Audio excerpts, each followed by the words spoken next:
great excitement. We all went off to the Lowland sale, old Major Lowland moving off the island, following his second wife's elopement with the undergardener. Harold Pope led the expedition. Half Sandown and Shanklin had gathered for the occasion. Mrs. Hatchett was there, commenting disagreeably on all the Lowlands' bric-a-brac and china. Major Remington tottered in and made a bid for a collection of walking sticks. Georgie Jacob appeared, looking distraught, said she simply had to have the first Mrs. Lowland's collection of fans, and worried at Colonel Jacob till he agreed to bid for them. We spied, for our booty, 3 basket chairs from the Lowlands Conservatory. With a little cunning, we cleared a space among the wardrobes and Windsor chairs and fenders, and sat down firmly upon them. It seemed the best way of securing the furniture, and we were only just in time. 2 burly gentlemen in bowler hats, who indisputably came from a London furniture warehouse, advanced with heavy tread on our corner. We affected not to notice, and after some grumbled confabulation, they moved away to inspect some Chinese lampstands. Telegram from London to say Cousin Ethelred, a revered hermit relation, had got married to his housekeeper and was bringing her to the island for the honeymoon. Nanny became most agitated and wondered whether we had not better invite them to stay. I reminded her that the last time Cousin Ethelred had ventured out of his world of maps and books to pay us a visit, he had upset the great G dreadfully by borrowing a good proportion of his library to read at breakfast and marking his place with rashers of bacon. The Boucher boys were too busy arguing about whether the cow was a Frisian or a Guernsey to protect us. We had to sidle past its baleful glare by ourselves, muttering, "How now, brown cow?" as a charm to fend off attack from its wicked-looking hooves. Lillian and Stakey, having lived on the island all their lives, treated Alice's and my fears with disdain. Pride comes before a fall. Lillian was so busy describing to Nagi the nightingale song she had heard in the wood earlier in the year, she missed her footing on the stile and fell over in a heap in the mud. Luckily, she saw the funny side of it. Went to the tennis club, and Lillian and I challenged Bea Freer and Alice Welsford to a match. They beat us, as usual. Alice swears she has never been taught to play, but we are all convinced she has secret lessons from the Harrow coach. Wilfred Parker is a friend of the Welsford family and told me in confidence that the last time he went to stay at Harrow, he spied Alice on the school court grimly practicing at 6 in the morning. She denies it entirely, but I thought a blush mantled her cheeks as she spoke. On our way back to Sandown, Nemesis overtook us in the shape of a thunderstorm, and we had to shelter under Skew Bridge. I was vividly reminded of Mr. Dickens' tale, The Railwaymen, where a ghostly figure with lamp in hand haunts the railway line. Thunder crashed and lightning streaked above our heads. Lillian fell to wondering what would happen if the bridge fell about our ears. Stakey, practical as ever, said we should be thankful if no train came roaring through the tunnel. Gruffy and I felt so discomposed by these reflections, we voted to continue on our way, though the rain was still sheeting down.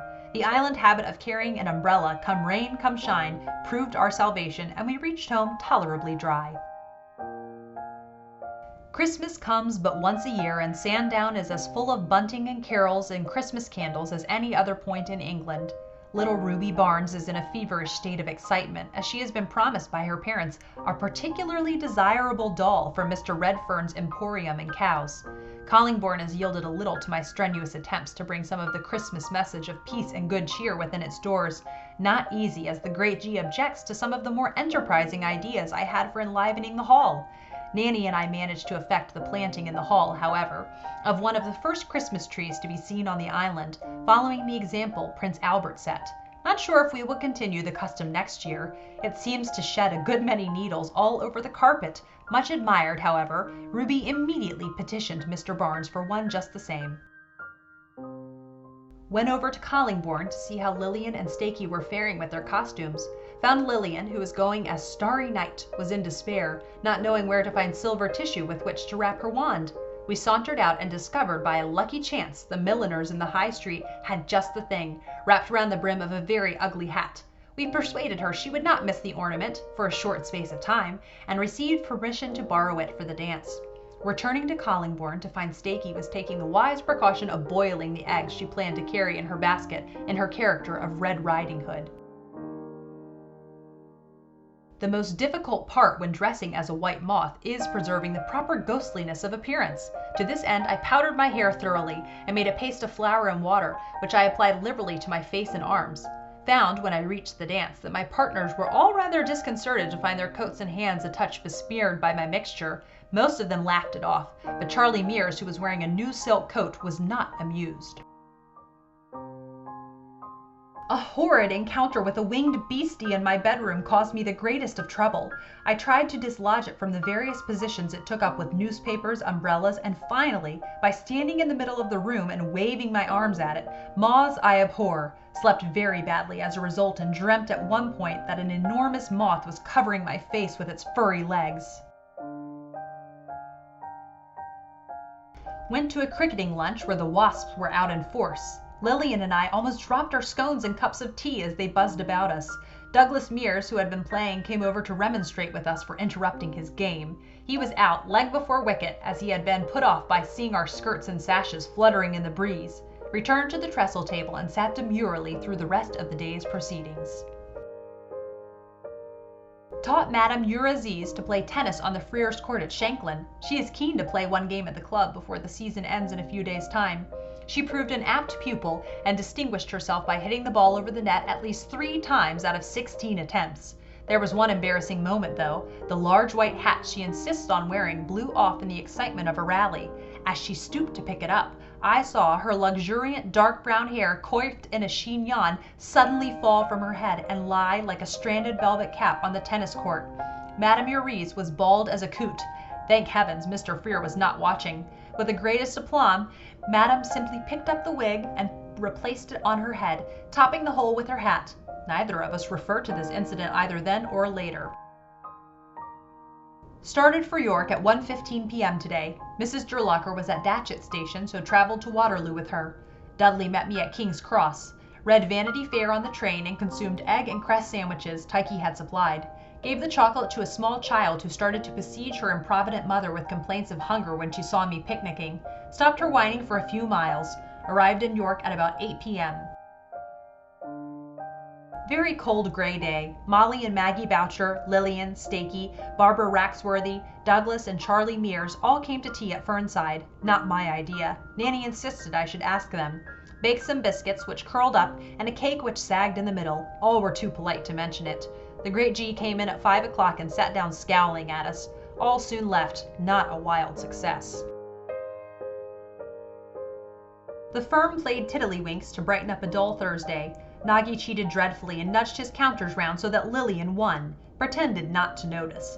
Mixed a great many cordials together to make a loving cup, which we drank as we played. High jinks at Collingbourne.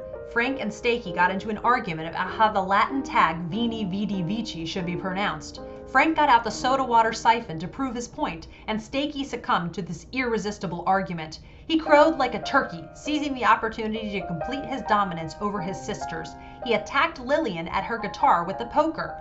Thankfully, there were no calamities.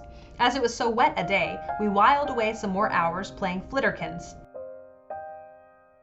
Went round the common with Lillian, warmly wrapped up in rugs, very blowy weather. We discussed whether to have raspberry or blackcurrant jam for tea, a very important matter, which took us right round the common and back to Fernside. Uncle Benny joined us today, fresh from London. He is so tall it is a wonder that his tailor can find cloth long enough to fit him, a very welcome adjunct to the party. He took us all into Windsor and bought Tyke and me ices. We were delighted. When we came home, he took up the banjo and fairly let rip. We did have a merry time.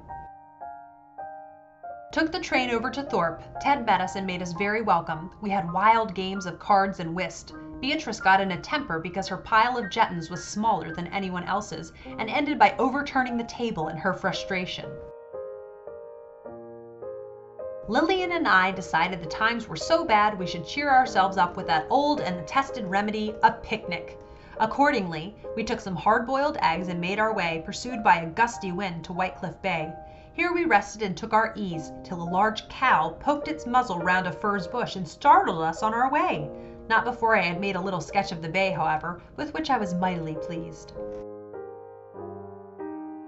We all set off for Carisbrooke Castle in a wagonette, little Ruby Barnes and Edmund Neal, a most troublesome boy, sitting in the front, pretending to drive the vehicle themselves. When we got to the castle, there were so many wasps about the table that it was thought dangerous to trust me with the crockery. I was directed to entertain the children, made daisy chains in the shelter of a fortified wall, wonderful picnic, barring an accident when Arthur Drabble got up unexpectedly and the bench deposited me abruptly on the ground. Very good skating. Ernest Freer gave me a ride on his ice chair and drove me right into another boy. He rose in the air and landed plump on top of me. Mrs. Malden's Bible class has begun again. Went along to help her. Ruby, the most eager of all the children, read to them the story of David and Goliath. Little Toby Meekins took the story a mite too literally and started pelting the other children with stones after the class was over.